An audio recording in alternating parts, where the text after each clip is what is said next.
kegiatan itu juga tidak gampang. Kegiatan itu kan kegiatan yang sifatnya baru pertama kali kita lakukan. Tapi tujuan kami tentunya untuk kesejahteraan masyarakat itu kan memang harus seperti itu. Kegiatan itu kan terjadi pada saat adanya konflik yang diselesaikan oleh Pak Gub itu dalam waktu kurang dari satu jam itu. Nah, tapi Pak Gub menyanggupi untuk Pak Gub melihat dari kondisi kedua belah pihak itu, yaitu dari Manggarai Timur dibuatkan jembatan waktu itu. Nah, yang di Ngada itu karena di situ kita lihat juga bersama-sama dengan Pak Gub, lihat teluk yang begitu bagus di situ, teluknya itu subur segala macam. Nah, makanya kita diminta oleh Pak Gub untuk melakukan kajian. Nah, setelah kita lakukan kajian, teluk itu bisa dilakukan ada 2 kegiatan di situ. Jadi kegiatan pertama itu kegiatan sirencing atau kita pengkayaan atau restocking ikan di situ. Kenapa bisa kita lakukan restocking? Karena di situ teluk yang memiliki luas 235 hektar dengan mulutnya itu hanya 180 meter ininya, lebarnya itu, sehingga dia ngantong itu. Terus dilihat dari parameter ini kualitas perairannya itu di situ sangat subur, sangat subur. Di samping itu juga lihat dari kesuburan itu, dari kecerahan segala macam, dilihat, dihitung, ternyata di situ cocoknya biota apa. Nah, di situ juga sudah ada kerapu memang dari berbagai jenis, terutama di situ ada kerapu sunu, terus kerapu macan juga ada di situ. Nah, satunya di situ cantang juga bisa.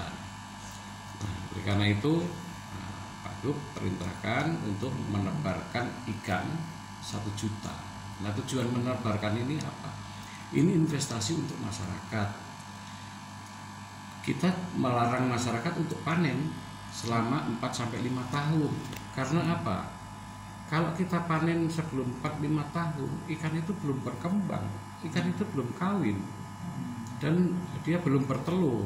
Jadi nanti percuma saja kita restocking, kita ambil kembali, tapi dia itu belum berkembang. Nah, ini yang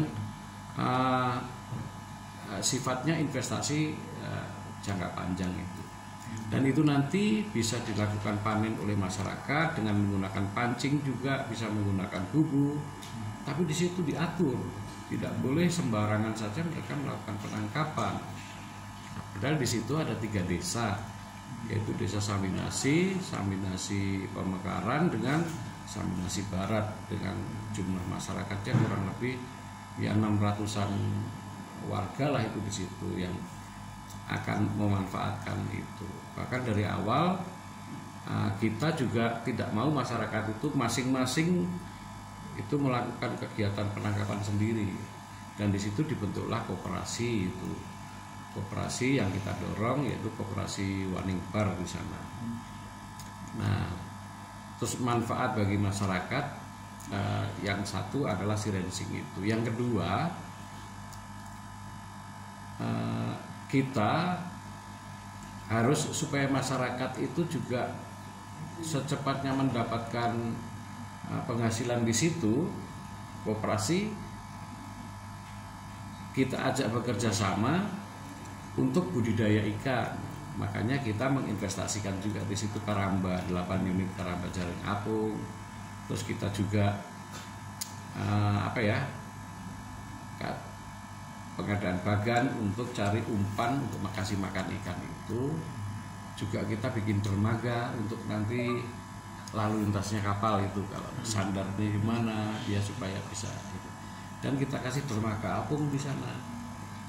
Setelah itu, terus sisa dari yang jadi kita tebar itu kan 1 juta lebih, tapi kita sisakan di karamba itu untuk masyarakat itu yang nanti diuji cobakan untuk ini kita melakukan budidaya.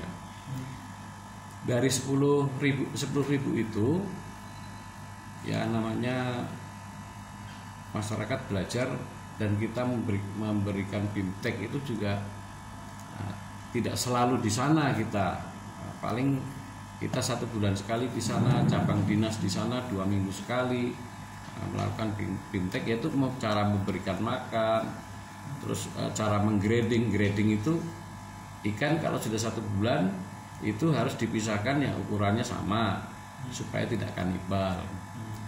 Nah cuma ya namanya langkah awal ya, itu dalam grading juga tidak begitu sesuai ukuran, ada yang besar juga dengan kecil masih tercampur segala macam, sehingga tingkat kematiannya waktu itu 50%, kita perkirakan itu ya 50%, sehingga tinggal 5 ribuan ya sudah kita pertahankan terus, kita kasih tambahan.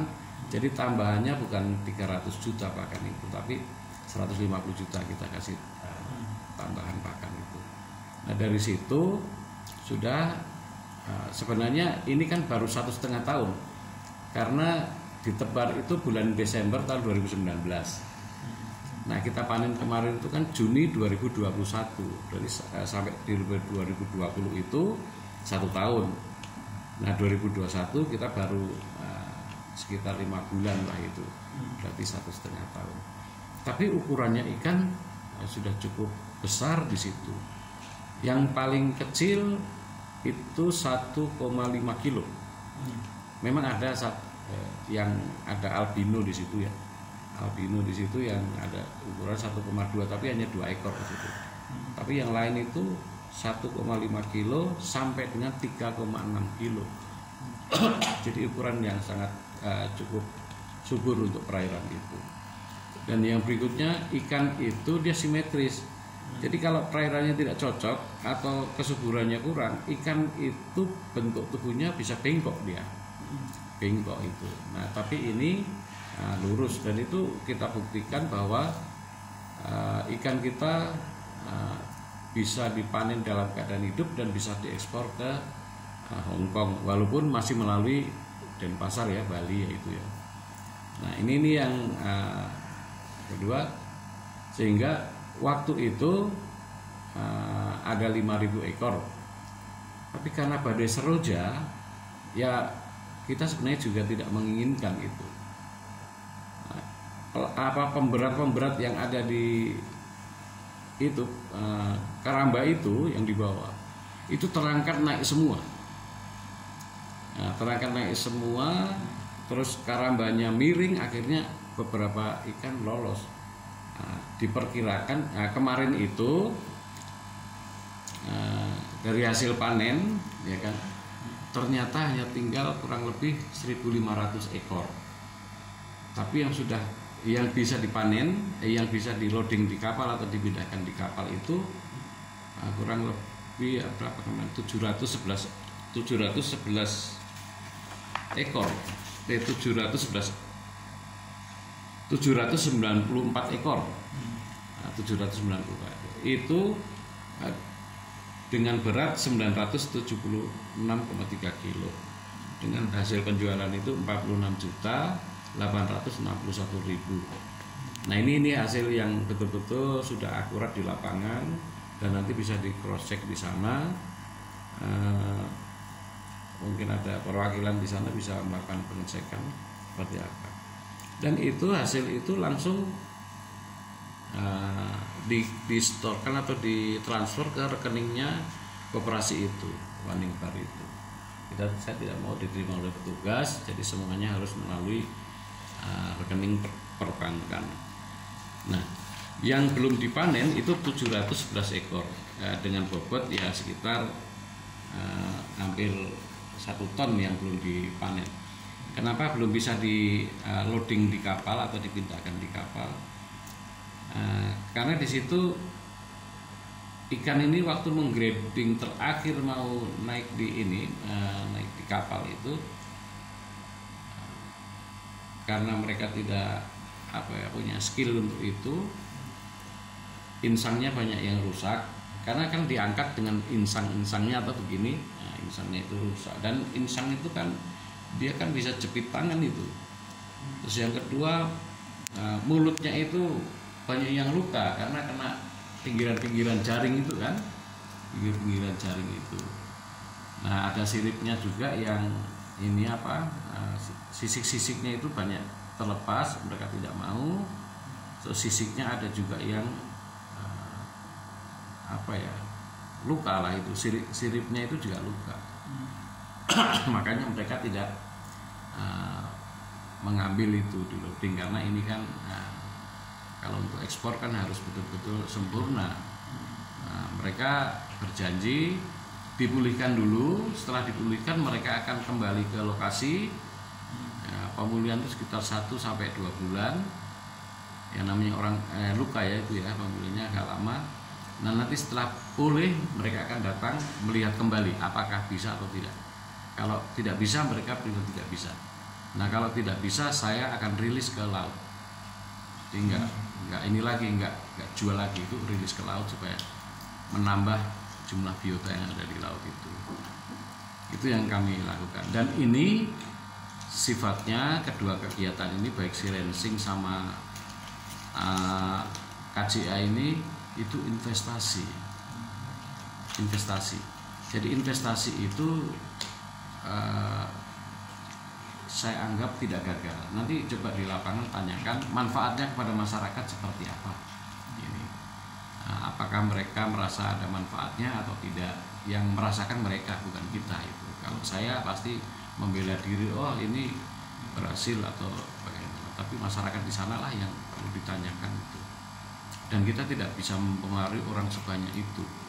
Oleh karena itu, ini yang kita seperti tebar di perairan atau Sirensing itu atau restocking itu, kita harapkan 4-5 tahun itu sudah berkembang 2 kali lipat minimal, karena mereka bertelur tentunya tidak semua telur jadi, pasti dimakan juga sama ini induk yang ada di situ juga dimakan. Nah, harapkan ya 2 kali lipat saja mungkin itu sudah berhasil. Nah, setelah 2 kali lipat tentunya kita lakukan pemancingan di sana dengan masyarakat, dan itu bisa dilakukan dan diatur pada setiap dibikin kearifan lokal nanti, kearifan lokal. Nah, kita juga akan pasang bubu di sana, tujuannya supaya kita dapat mendapatkan indukan dengan kualitas yang bagus. Selama ini indukan di seluruh Indonesia itu hanya dari karamba, hanya dari tambak-tambak. Nah, ini kualitas ikannya kurang bagus di situ. Nah, dengan ini di alam kita mendapatkan induk, nah, itu pasti akan berkualitas. Dan ini kami punya BPIP atau Balai Benih Ikan Pantai di Tapulolong, itu nanti akan kita kembangkan di sana untuk hatchery atau pertanian di sana. Sedangkan yang tidak bisa dijadikan indukan, diseleksi tidak dijadikan, silahkan masyarakat nanti ini mengeksploitasi lah itu. Kita hanya sudah janji dengan masyarakat, kita dapat indukan, tapi yang lainnya indukan tidak banyak kita mencarinya itu. Dan semua itu sudah kita hibahkan kepada masyarakat melalui koperasi Waningbar tadi. Jadi kita tidak mendapatkan keuntungan langsung dari situ, itu tidak, keuntungan itu diterima oleh masyarakat. Sedangkan karamba tadi itu baru kita tebar 10.000, padahal kapasitas bagan itu adalah 60.000. Nah, 60.000 itu kalau kita lakukan pembesaran semua di situ, itu hasilnya cukup lumayan. Dan itu memang koperasi yang harus mengelola, karena dia sudah kita kasih ya BIMTEK selama 1,5 tahun dan sudah